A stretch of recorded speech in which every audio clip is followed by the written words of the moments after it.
Dear students and parents, so examinations is around the corner. Public examinations வந்து ரொம்ப ஷார்ட்டாக வரப்போகுது. Greetings from Oxford English Academy. I am Umar Farooq, Director of Oxford English Academy from Tirupattur. Okay my dear student, அடுத்த friends, உங்களுக்கு நீங்களே ஒரு இலக்கு வச்சுக்கோங்க. நாம எந்த விஷயத்தை வந்து அடிக்கடி பார்க்குறோமோ, நம்ம கண்களில் படுதோ, அந்த விஷயத்தை நம்ம பாடி வந்து ரியாக்ட் பண்ணும்.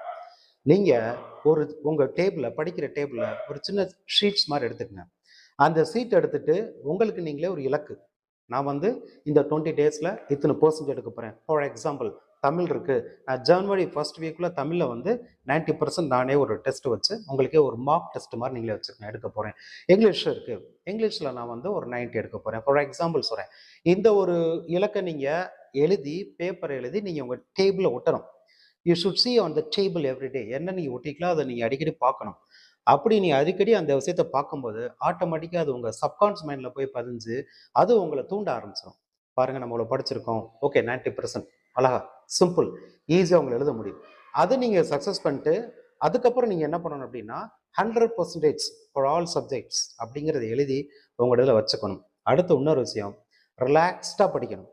டைம் மேனேஜ்மெண்ட் ரொம்ப முக்கியம். மார்னிங் ஒரு 3 hours, ஸ்கூல் விட்டு வர்றீங்களா, டியூஷன் போகிறீங்களா, போயிட்டு வந்துட்டு ரிலாக்ஸ்டாக உங்கள் ஃபேஸ்லாம் வாஷ் பண்ணிக்கிட்டு மைண்டை ஃப்ரீயாக வச்சுக்கிட்டு ஒவ்வொரு சப்ஜெக்டாக மைண்டில் ரிவிஷன் பண்ணி பாருங்கள். பெட்டர் படித்ததை நீங்கள் எழுதி பாருங்கள்.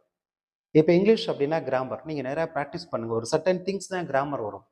அதே மாதிரி உங்களுக்கு அதிகமாக வந்து இதில் பெரிய டிப்ஸ் கொடுக்கறது ஒன் வேர்ட்.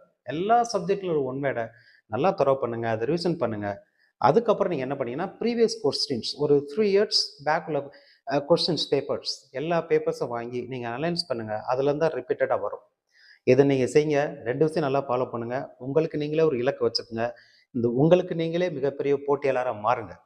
அந்த விதம் வந்து நீங்கள் பீட் பண்ணுங்கள். அடுத்து நல்லா ரிவிஷன் பண்ணுங்கள். 3வது விஷயம், பேஷனோட சந்தோஷமாக ரிலாக்ஸ்டாக படிங்க. உங்களை நீங்களே ஒரு ஸ்ட்ரெஸ்ஃபுல்லாக படிக்க வேணாம். ஸ்ட்ரெஸ் அறவே இருக்கக்கூடாது. எக்ஸாம்ஸ் பார்த்து பயப்படவே வேணாம். ஸோ நீங்கள் லைஃப்பில் சக்ஸஸ் பண்ண நிறைய சக்ஸஸ்ஃபுல் லீடர்ஸ், மிகப்பெரிய ஸ்காலர்ஸ், இவங்க எல்லாமே ஃபாலோ பண்ண மெத்தட் தான் இந்த மெத்தட். ஸோ உங்கள் மைண்டை ஃப்ரீயாக வச்சுக்கோங்க. உங்கள் மைண்டு ஃப்ரீயானா உங்கள் பாடி அதுக்கேற்ற மாதிரி ரியாக்ட் பண்ணும். நல்ல ஹெல்த்தி ஃபுட்டாக சாப்பிடுங்க. ஃபுட் ரொம்ப முக்கியம். நல்ல ஹெல்த்தி ஃபுட்டாக சாப்பிடுங்க.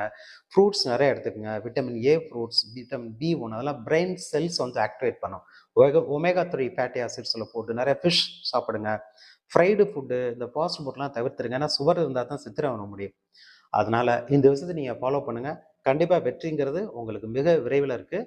நீங்கள் வெற்றி அடைஞ்சதா நீங்கள் உங்களை நினச்சிக்க ஆரம்பிச்சுங்க. இப்போ நீங்கள் பப்ளிக் எக்ஸாம் எழுத போகிறீங்க, பட் உங்கள் மைண்ட் செட் எப்படி இருக்கணும் அப்படின்னா, ரிசல்ட்டுக்கு அப்புறம் நீங்கள் எப்படி ஃபீல் பண்ணுவீங்க, ஒவ்வொரு